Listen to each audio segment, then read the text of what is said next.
નમસ્કાર, સ્વાગત છે ગુજરાત ફર્સ્ટમાં સમાચારો સાથે હું છું દીપિકા। સમાચારની શરૂઆતમાં વાત કરી છે સંરક્ષણ મંત્રી રાજનાથસિંહ આવશે ભુજ એરબેઝ। જી હા, 16 અને 17 મે ભુજ એરબેઝની રાજનાથસિંહ મુલાકાત લેવાના છે અને ભુજ એરબેઝ પર જવાનો સાથે મુલાકાત પણ કરશે।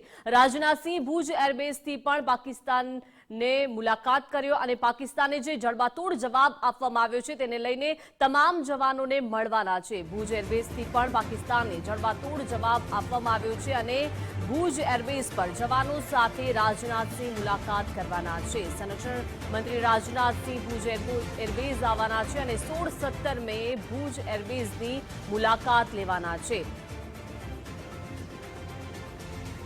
ભુજ એરબેઝ પર જવાનો સાથે મુલાકાત કરવાના છે રાજનાથસિંહ। મહત્વનું છે કે સરહદી વિસ્તાર અને ભુજ એરબેઝથી પણ અહીંયા પાકિસ્તાનને જડબાતોડ જવાબ આપવામાં આવ્યો છે। વેસ્ટર્ન એન્ડ કમાન્ડના વડા પણ આ દરમિયાન ઉપસ્થિત રહેવાના છે।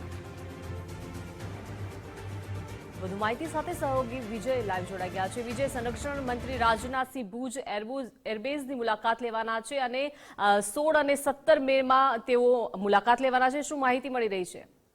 બિલકુલ દીપિકા, જે પ્રકારે ભારત પાકિસ્તાન વચ્ચેનો તણાવ થયો અને પશ્ચિમની દેશની જે સરહદો છે ત્યાં જે પ્રકારનો માહોલ ને સંઘર્ષ જોવા મળ્યો હતો ત્યારબાદથી પાકિસ્તાન તરફથી જે જૂઠાણાઓના દાવાઓ જે કરવામાં આવતા હતા કે અમે ભારત પર આ પ્રકારે એરબેઝને નુકસાન પહોંચાડ્યા છે, એ બધા દાવાઓ વચ્ચે સીઝફાયર થયું અને વર્તમાનમાં સ્થિતિ જ્યારે રાબેતા મુજબ થઈ રહી છે તે અરસામાં જ્યારે ગઈકાલે પીએમ મોદી આદમપુર પહોંચ્યા હતા અને હવે જે સમાચાર મળી રહ્યા છે તે એ છે કે રક્ષા મંત્રી રાજનાથસિંહ 16 અને 17 મેના દિવસે ભુજ એરબેઝ ખાતે પહોંચશે અને ત્યાં તેઓ જે જવાનો છે વાયુસેનાના ઉપરાંત જે બીએસએફના જવાનો છે તેમની સાથે ચર્ચા કરશે, તેમની સાથે સંવાદ કરશે અને ઓપરેશન સિંદૂરમાં ભારતે જે સફળતા પ્રાપ્ત કરી છે તેના આધાર પર ઓપરેશન સિંદૂરને લઈને તેમની સાથે વાર્તાલાપ પણ કરશે।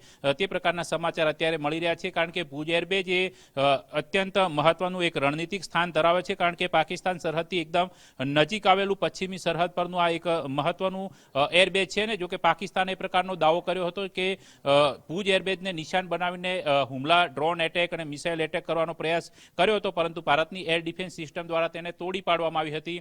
તે બધા વચ્ચે હવે એ સમાચાર છે કે રક્ષા મંત્રી રાજનાથસિંહ તે 16 અથવા 17 મેના દિવસે અહીંયા ભુજ ખાતે આવશે। તેમની સાથે વેસ્ટર્ન એર કમાન્ડના વડા છે તે પણ બેઠકની અંદર તેમની સાથે ઉપસ્થિત રહેશે। આ ઉપરાંત જવાનો સાથે તેઓ સંવાદ પણ કરવાના છે। વિજય, સમગ્ર વિગત આપવા બદલ। તો વધુ વિગત સાથે સંવાદદાતા કૌશિક શાહ આપણી સાથે જોડાઈ ગયા છે। કૌશિક, જે રીતે અત્યારે માહિતી મળી રહી છે કે સંરક્ષણ મંત્રી રાજનાથસિંહ ભુજ એરબેઝની મુલાકાત લેવાના છે, શું કાર્યક્રમ તેઓના રહેવાના છે? જી ચોક્કસથી ભારત પાકિસ્તાનની સરહદને અટકીને આવેલા સરહદી કચ્છ જિલ્લામાં 16 અને 17 મેના રોજ ભારતના મંત્રી શ્રી રાજનાથસિંહ કચ્છની મુલાકાત લે તેવી શક્યતા વ્યક્ત કરવામાં આવી રહી છે। રાજનાથસિંહ ભુજ એરબેઝની મુલાકાત લેશે અને તેની સાથે સાથે જોવા જઈએ તો ત્રણેય સેનાઓ સાથે તેઓ મુલાકાત કરશે અને મહત્વપૂર્ણ બેઠક પણ કરવાના છે અને તેઓની તૈયારી આખરી ઓપ આપી દે એરફોર્સ, બીએસએફ અને તેની સાથે સાથે વહીવટી તંત્ર દ્વારા પણ તૈયારીઓ આરંભી દેવામાં આવી છે। ઉલ્લેખનીય એ છે કે કચ્છના મુખ્ય મથક ભુજ ખાતે આવેલા એરફોર્સના કેમ્પમાં જોવા જઈએ તો ભારત પાકિસ્તાનના યુદ્ધ દરમિયાન મહત્વની કામગીરી એરફોર્સના જવાનોએ કરી હતી, જેને લઈને તેઓ પીઠ થાબડવા માટે કચ્છ આવી રહ્યા હોવાનું પણ સૂત્રો દ્વારા જાણવા મળી રહ્યું છે। જી આભાર કૌશિક, વિગત સાથે જોડાયા તે બદલ।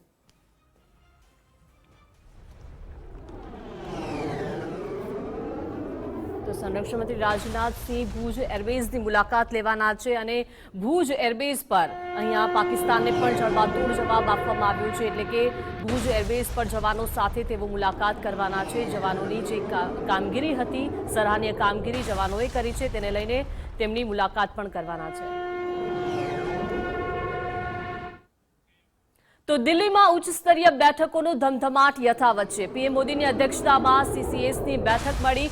ઓપરેશન સિંદૂર બાદની સ્થિતિની સમીક્ષા કરાઈ છે। સીઝફાયર બાદ પ્રથમ વખત સીસીએસની બેઠક મળી છે અને રક્ષામંત્રી રાજનાથસિંહ પણ આ બેઠકમાં હાજર રહ્યા। ગૃહમંત્રી અમિતભાઈ શાહ પણ આ બેઠકમાં ઉપસ્થિત રહ્યા।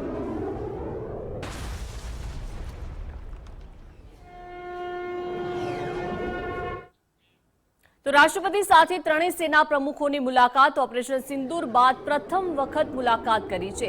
સીડીએસ અનિલ ચૌહાણ પણ રાષ્ટ્રપતિને મળ્યા છે અને સેના પ્રમુખ ઉપેન્દ્ર દ્વિવેદી, નેવી ચીફ ત્રિપાઠી પણ હાજર રહ્યા છે। વાયુસેના પ્રમુખ અમરપ્રીત સિંહ પણ હાજર રહ્યા। રાષ્ટ્રપતિને ઓપરેશન સિંદૂર અંગે અવગત કરવામાં આવ્યા।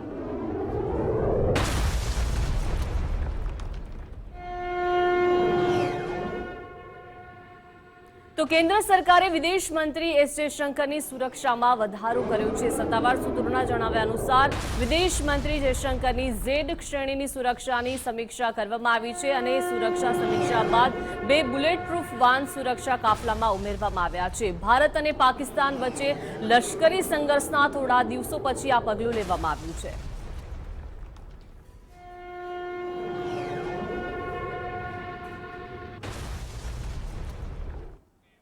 તો ભારતના કડક વલણથી ફરી પાકિસ્તાન ઝૂક્યું છે। જી હા, ભૂલથી પાકિસ્તાન ગયેલા બીએસએફ જવાનની મુક્તિ કરવામાં આવી છે।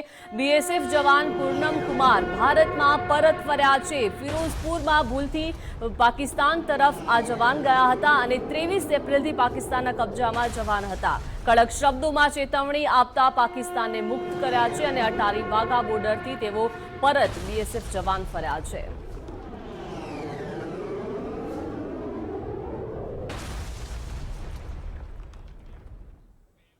તો જમ્મુ કાશ્મીરના શોપિયામાં સુરક્ષા દળોની મોટી સફળતા મળી છે। ઓપરેશન કેલર હેઠળ ગાઢ જંગલમાં છુપાયેલા લશ્કરે તૈબાના 3 આતંકીઓનો ખાત્મો બોલાવ્યા બાદ મોટા પ્રમાણમાં હથિયારનો જથ્થો જપ્ત કર્યો છે। સુરક્ષા દળોએ સર્ચ ઓપરેશન દરમિયાન રાઇફલ, હેન્ડ ગ્રેનેડ અને કારતૂસ સહિતના હથિયાર જપ્ત કર્યા હતા।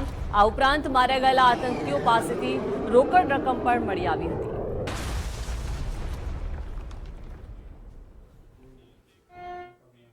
તો આતંકવાદને પોષતા પાકિસ્તાનનો વરવો ચહેરો સામે આવ્યો છે। સૌથી મોટા આતંકી મસૂદને રોકડ સહાય કરવામાં આવશે। જી હા, પરિવારમાં મૃત્યુની ઘટનાનું વળતર પાકિસ્તાન આપશે।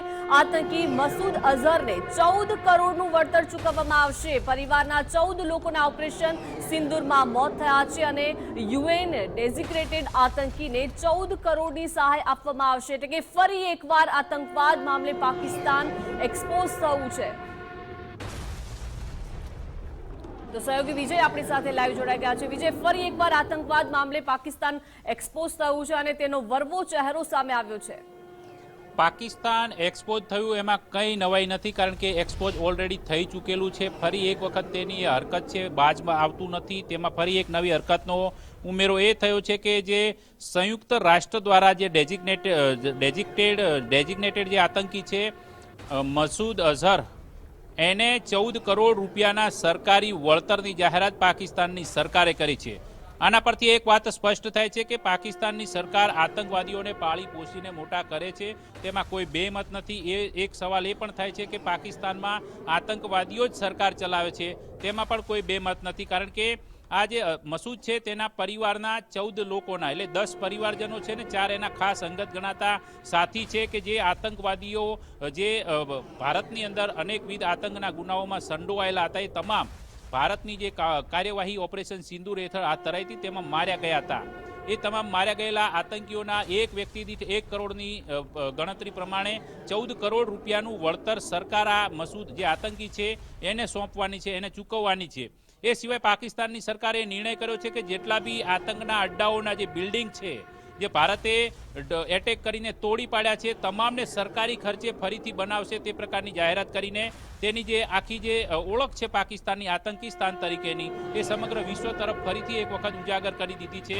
જો કે આ સમગ્ર મુદ્દાઓ છે તે યુએનએસસીની જે બેઠક મળવાની છે એ બેઠકની અંદર આગામી સપ્તાહમાં ચર્ચા છે, તેમાં કોઈ બેમત નથી। પરંતુ હાલ પાકિસ્તાનની આ બેવડું વલણ જે છે આતંકવાદ વિરુદ્ધનું એ ઉડીને સામે આવ્યું છે કે આતંકી જે છે આતંકીને 14 કરોડનું વળતર આપવું, આતંકના અડ્ડાઓનું નવેસરથી રિનોવેશન કરવાની જાહેરાત કરવી, આ પાકિસ્તાનની આતંકવાદને પાળીને પોષીને મોટા કરવાની આ નીતિનો એક ભાગ છે।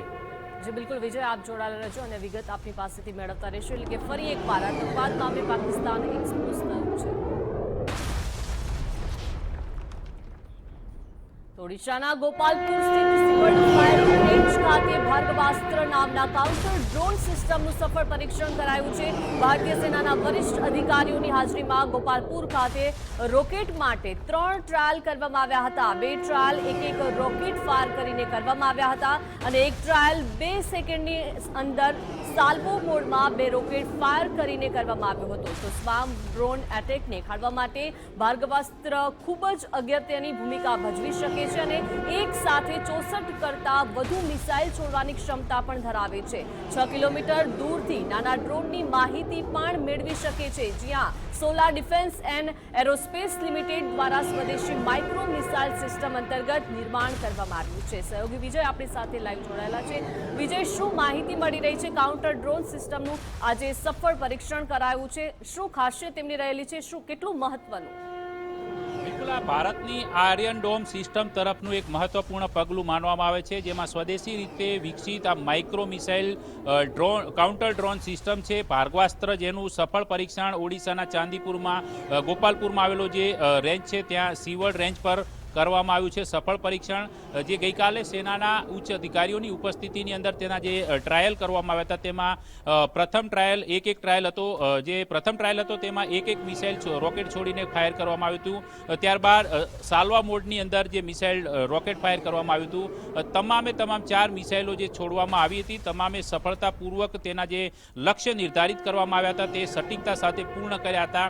આ એટલા માટે અગત્યની માનવામાં આવે છે કારણ કે તાજેતરમાં પાકિસ્તાન સાથે થયેલા તણાવ વચ્ચે જ્યારે સ્વોર્મ ડ્રોન એટેક આપણે જેસલમેરની અંદર જોયો હતો કે સ્વોર્મ ડ્રોન એટેક એ એક પ્રકારનો હુમલો હોય છે કે જેની અંદર એક સાથે અનેક ડ્રોન છે તે દુશ્મન પર છોડવામાં આવતા હોય છે અને પરિસ્થિતિની અંદર તેને કાઉન્ટર કરવા માટે એટલી જ મજબૂત સંરક્ષણ પ્રણાલી એર ડિફેન્સ સિસ્ટમ હોવી જરૂરી હોય છે. તો એ અરસાની અંદર ભારતનું આજે આત્મનિર્ભર ભારતના કેમ્પેઇન હેઠળ બનાવવામાં આવેલું આજે ભાર્ગવાસ્ત્ર કાઉન્ટર ડ્રોન સિસ્ટમ જે છે જે એક સાથે 64 કરતાં વધુ માઇક્રો મિસાઇલ છોડીને દુશ્મનના હુમલાને હવામાં જ નિષ્ફળ બનાવી શકવાની ક્ષમતા ધરાવે છે. 6 કિલોમીટર દૂરથી તે તમામ પ્રકારના જે ડ્રોનને છે તે ટાર્ગેટ કરી શકે છે, તેને ઓળખી શકે છે અને તેના જ આધાર પર તે લક્ષિત જે ટાર્ગેટ છે તેને સચોટતાથી પાર પણ પાડી શકે છે. આ જે ભાર્ગવાસ્ત્ર જે સિસ્ટમ છે એ ભાર્ગવાસ્ત્ર સિસ્ટમને 5000 મીટરની ઊંચાઈ પર સ્થાપિત પણ કરી શકાય છે. એટલા માટે તેને જે પોર્ટેબલ મોડની અંદર ક્યાંય પણ લઈ જવું આવું એકદમ સરળ રહે છે. એટલે ભારતની જે આયર્ન ડોમ સિસ્ટમ તરફનું એક આ મહત્વપૂર્ણ પગલું માનવામાં આવે છે, જેમાં સફળતા પ્રાપ્ત થઈ છે. જે ખાનગી કંપની છે તેના દ્વારા સેનાની ઉપસ્થિતિની આ પ્રકારનું જેનું સફળ પરીક્ષણ છે ઓડિશાની અંદર કરવામાં આવ્યું છે. આના પરથી આગામી સમયની અંદર જો કોઈ પણ પ્રકારના ડ્રોન એટેક સીમા પર થાય છે તો તેને આસાનીથી તોડી પાડવા માટે ભારતીય એર ડિફેન્સ સિસ્ટમ પ્રણાલી છે તેને વધુ મજબૂતી મળશે. જી બિલકુલ, આભાર વિજય સમગ્ર વિગત સાથે જોડાયા તે બદલ.